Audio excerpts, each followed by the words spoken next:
In this English lesson, I wanted to teach you the English phrase to get carried away. When you get carried away with something, it means you get so excited about it, you don't actually think straight. You start to do things you normally wouldn't do. Probably the best example of the phrase to get carried away for me would be when I go to the grocery store when I'm hungry. When I go to the grocery store when I'm hungry, I sometimes get carried away and I buy too many cookies and I buy too many candies and I buy too many chocolates. I kind of lose control of what I would normally do because I'm so hungry. Everything I see looks really yummy and I get a bit carried away. Sometimes when I'm watching a sports game and my team does really well, I jump up and cheer and maybe I'll knock something over by accident because I get carried away. So when you get carried away, it means you get super excited about something to the point where you do things you normally wouldn't do. The second phrase I wanted to teach you today is the phrase to get riled up. Now, this is similar to getting carried away, but in a bad way, in an angry way. Sometimes people get riled up. That means that they are really, really angry about something. Right now, and I won't mention why, there are a lot of people in the world really, really angry about different things. It's really easy to get riled up when you are upset about something in life. Maybe things aren't going well for you. Maybe things in your life just aren't as nice as they should be, and you're just getting riled up. You're getting very, very angry about something. This also happens with sports fans.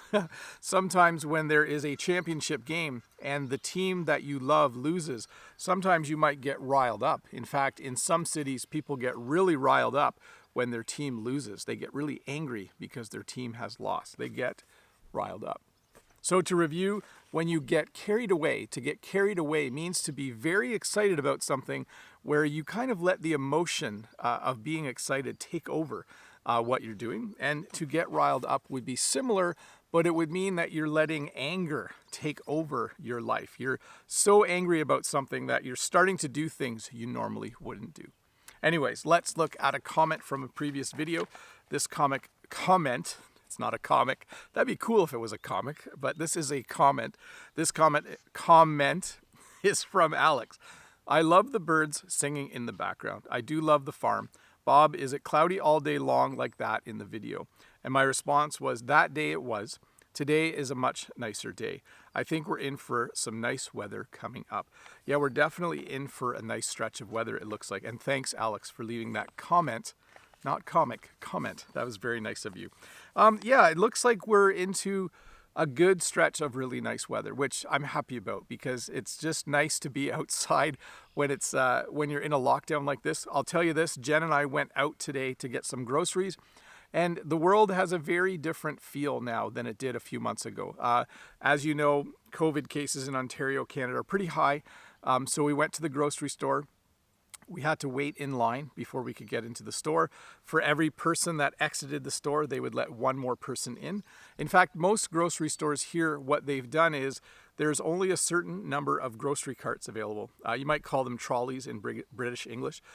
So there's only a certain number of grocery carts available. When one person comes out, they clean and sanitize the grocery cart, and then they let one or two more people go in, depending if you're with someone or not. So yeah, it was kind of strange. It was one of the first times in a long time we've had to wait in line to get into the grocery store. It was a bit of an odd feeling. It wasn't a long wait, but it was probably about 10 minutes we needed to wait before we could go to the grocery store. So we might start getting our groceries late at night again. That's what we did last time when things were like this. Anyways, see you in a couple days with another short English lesson. Bye.